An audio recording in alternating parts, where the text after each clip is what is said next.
Keling, bir narsani ko'rib chiqamiz. Agar siz O'zbekiston Respublikasi fuqarosi bo'lsangiz, va turmush o'rtog'ingiz ham O'zbekiston Respublikasi fuqarosi bo'lsa, siz turmush qurgansiz, ya'ni ZAGSdan o'tgansizlar va farzandlaringiz bor. A, Lekin turmush o'rtog'ingiz, eringiz sizni a, tashlab, ya'ni oilangizni tashlab Amerika Qo'shma Shtatlariga ko'chib kelgan. Va bu yerda turmush o'rtog'ingiz Amerika Qo'shma Shtatlariga uylangan, turmush qurgan, ya'ni yana bitta ZAGS yaratgan. Ya'ni ZAGS bo'la turib O'zbekistonda boshqa davlatga borib yana ZAGS qurgan. Ya'ni bu ikkita ZAGSdan iborat bo'lyapti bu odam. Ya'ni sizni tashlab ketgan. Oradan hafta o'tdi, yillar o'tdi, oylar o'tdi. Oylar, yillar o'tdi. Oradan haftalar, oylar, yillar o'tdi-da va sizdan hech qanaqa xabar olmayapti. Ya'ni sizni oilangizni tark etgan. Yo sizni farzandlaringiz bilan shug'ullanadi, tarbiyasi bilan, yoki sizga bir qanaqadir moddiy, moliyaviy, ma'naviy va har qanday yordam uzib yuborgan. Hech qanaqa yordam yo'q sizga. Tushunyapsizmi? Siz harakat qilib unga aloqa chiqishingiz va siz u bilan qanaqadir suhbatlar qurishingizga hech qanaqa foyda yo'q. Ya'ni sizni ignor qilyapti. Ya'ni sizga e'tibor bermayapti, qizlarga qo'yib qo'ygan yoki вообще ko'rib ham, o'qib ham javob bermayapti. Xo'sh, nima qilamiz bunaqa holatlarda? Demak, yana qaytarib o'taman, bu immigratsiya maslahati emas yoki bir qonuniy maslahat emas, chunki men advokat emasman. Просто o'zimni ilm va hayotiy tajribamga asoslanib shu narsalarni aytyapman. Demak, qonuniy bir chora ko'rishdan oldin avval birinchi qiladigan ishingiz u bilan, o'zi eringiz bilan maslahat, ya'ni suhbatlashishga harakat qilib ko'rasiz. Birinchi o'rinda. Savollarni ko'ndalang qo'yasiz. So, siz biz bilan qanaqa planlaringiz bor? Siz siz bizning hayotimizda yoki biz sizni hayotingizda qanaqadir o'rin bormi? Nima uchun bizni tashlab ketdingiz? Nima uchun farzandlaringizdan xabar olmayapsiz? Xabar olish o'rniga yo'qolib ketgansiz? Nahotki shunchalik qiyin bo'lsa degan savol, hamma shunaqa o'zingiz bilasiz, qanaqa savollarni berishni. Unaqa juda qattiq kritika ham qilmaysiz, do'stona bo'ladi bu suhbat. Xo'sh, agar o'shanda ham sizga hech qanaqa aloqaga chiqmay, sizga hech qanaqa tushuntirmasdan yo'qolib ketib, yana javob bermaydigan bo'lsa, bu yosh bolacha o'zini tutyapti degani. Endi farzandlari bo'lib turib ham, oilasi bo'lib turib ham, agar yosh bolacha tutadigan bo'lsa, bunaqani jamiyat juda ham tolerantlik deydi, tolerantность. Yo'q unaqa narsa. Ya'ni o'ziga qo'yib qo'yadi. Mayli, o'ziga yarasha javobgarligi bor. Davom etamiz. Ikkinchisi bu o'sha aytib o'tganimdek, moliyaviy. Dadasi, bizga yordam bering. Chunki farzandlaringizni boqyapman. Chunki o'ziga yarasha har bitta insonni, har bitta fuqaroni o'zini jamiyat oldida majburiyatlari bor. Shu kabi otani ham. Masalan, kimnidir oilasiga siz qo'l so'rab bordingiz kelinni, qiziga kelin qilaman deb. Siz so'zlar bilan balandparvoz maqtovlar bilan обещание deydi. Ya'ni so'z bergansiz, aytasizki, men qizingizni zo'r qilib olib yuraman, ta'minlayman va hayotimda bir umr yo'ldosh qilib olaman deb siz olib kelasiz. Lekin u so'zlarga siz turmaysiz oxirigacha. Sadoqatli emassiz deganida endi bu. Xo'sh, keyingisi bu yana aytib o'taman, siz unga bir 3 hafta, 4 hafta vaqt berasiz. Birinchi hafta do'stona harakat qilasiz bu muammolarni yechishga. Agar hech qanaqa javob bo'lmaydigan bo'lsa, ikkinchi haftada siz o'sha yana yozasiz. Yana aytasizki, "Hey, dadasi, men siz bilan harakat qildim, aloqaga chiqishga hech qanaqa javob yo'q. Mana bir hafta oradan o'tdi. Prosta men bilmoqchiman, meni unaqa tashlab qo'ymang. Biz ikkalamiz umr yo'ldoshimiz, yaxshi kunda ham, yomon kunda ham birga bo'lishimiz kerak.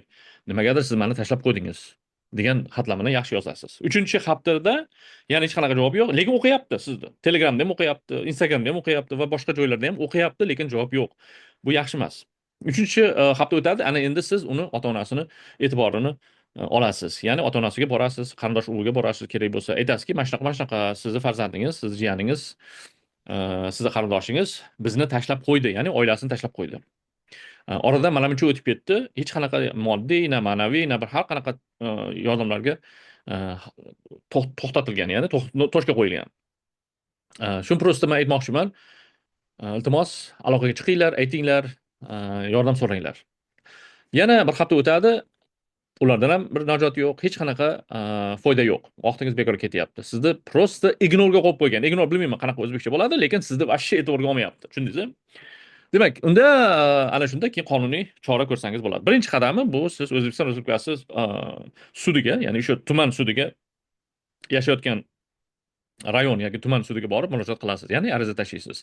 Men yana qaytarib o'taman, agar sizda advokat bo'lsa, ishingiz yana ham tez bo'ladi va garantiya ko'proq bo'ladi.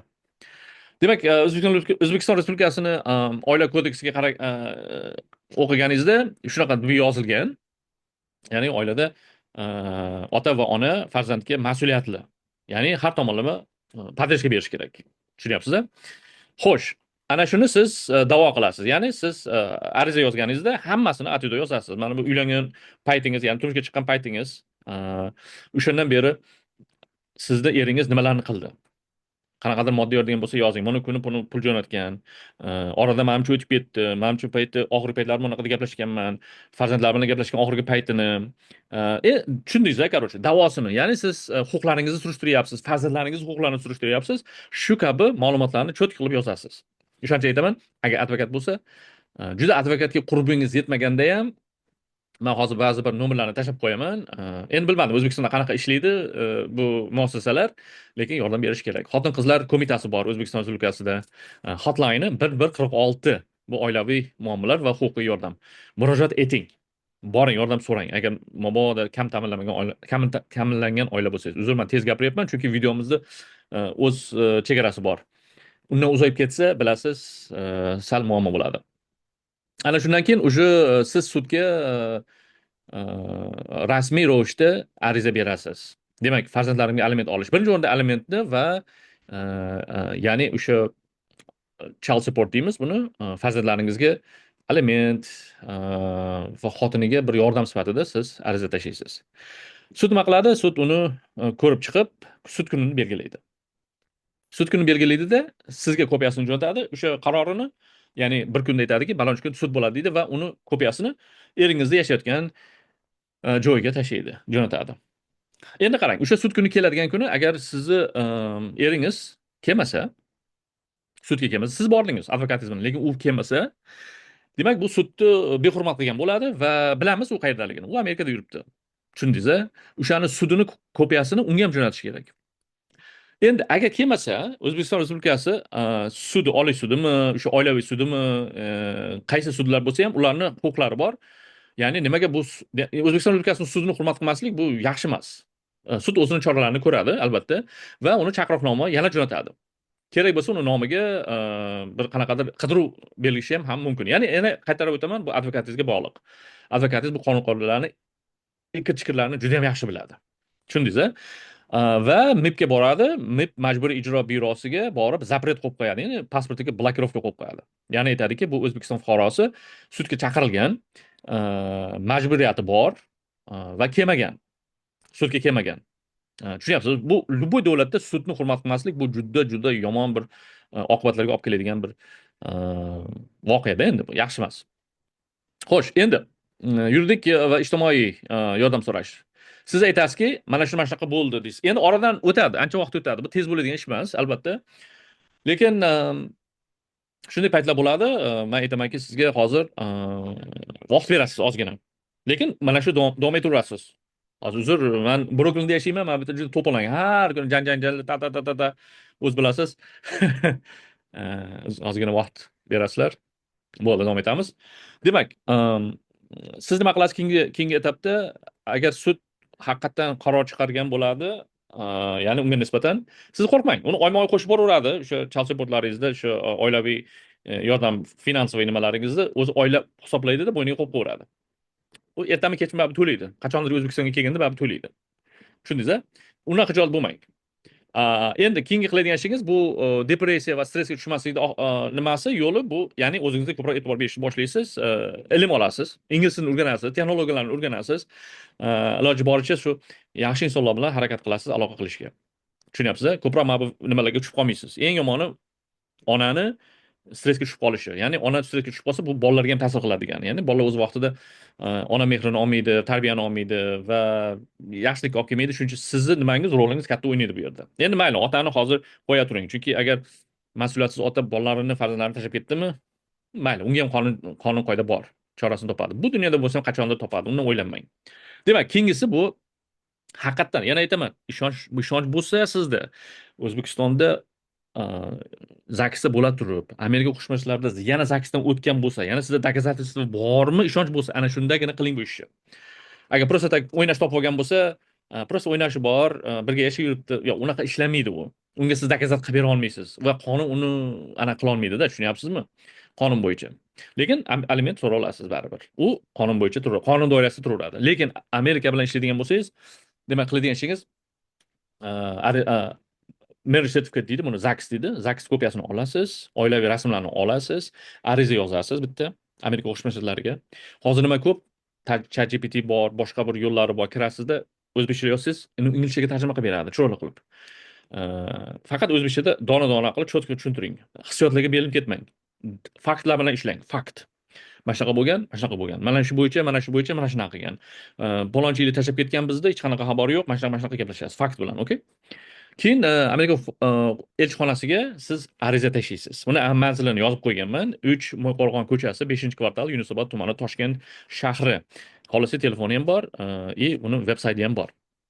Keyingi etapi bu siz borasizda AQSh elchixonasiga da'vo qilasiz. Ya'ni aytasizki, mana shu fuqaro Amerikaga ketib olib, boshqaga uylanib, bizni tashlab ketgan deb o'sha report berasiz. Tushundingiz-a? Buni prosta tak qo'yib qo'ymaydi. Va bir oradan bir 2 oy, 3 oy yana vaqt berasiz. Elchixonaga. Чтобы yana borib, hali follow up deymiz biz inglizchalab, yana borib surishtirasiz. Aytasizki, men qachondir ariza tashlagan edim. Shu arizam nima bo'ldi chorasi? Shuni men ko'rmoqchiman, rezultatini deysiz, natijasini. Unga qarab qolmaysizda va undan tashqari mana veb-saytlarni qo'yib qo'ydim. Immigratsiya firibgarlikni onlayn xabar qilish veb-saytiga kirasizda, yana qaytarib o'taman, o'shalarga to'ldirib, yana topshirasiz. ICE ham bor, boshqasiga ham bor. Endi keyingisi bu Amerika Qo'shma Shtatlaridan advokat olsangiz, undan ham zo'r. U vashta tezlashib ketadi. Ishlaringiz oylab ketmaydi. Uzog'i bilan 3 hafta, 1 oyda ichida o'sha javobini ko'rasiz. Ya'ni men o'zim ishonchli advokatim bor, Dmitriy Levitskiy deydi. Bu Coney Islandda biz yashayotgan joyimda mana shu yerda ko'rib turaman, kerak bo'lsa. Yaxshi inson, menga juda ham yaqin odam, men bunga ishonaman. Bemalol shunga telefon qilib, mani Jon Toshmatov jo'natdi desangiz, sizni cho'tka kutib oladi. Tushundingiz-a? Yoki telefonda, yoki emailda, yoki boshqa joyda. Aloqaga chiqing shu odam bilan, sizga cho'tka qilib yordam beradi. Men ishonchim komil.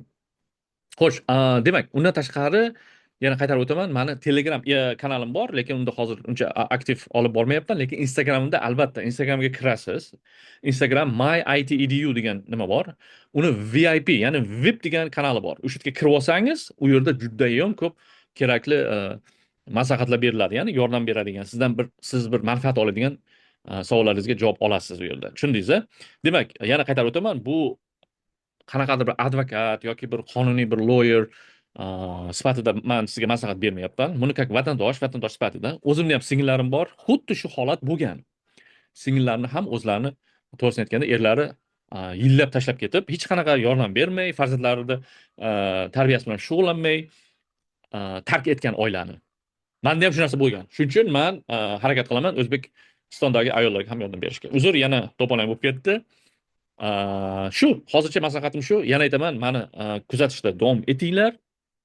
Men kanalimga har xil rang-barang bir ma'lumotlarni qo'yib boraman. Menda bitta yo'nalish yo'q. Bir turmush hayot to'g'risida, bir qonuniy buzarchilik to'g'risida, bir madaniyat, bir til, bir IT sohasi, bir qiziqarli bir Amerika hayoti sarguzashtlari va shunga o'xshagan mavzularda men har doim faol ishtirok etaman. Tushundingiz-a? Katta rahmat, sog' omon bo'linglar. O'ylaymanki, bu bergan ma'lumotlarim qanaqadir ma'noda yordam berdi. Agar buni yana ham bir batafsil ko'rmoqchi bo'lsangiz, mana veb-saytimga kirib borasiz. Mana saytimni qo'yib boraman Mabitga. O'sha sayt ichida hamma ma'lumotlar bor. YouTube'da ham o'sha yerga qo'yaman. Katta rahmat, sog' bo'linglar.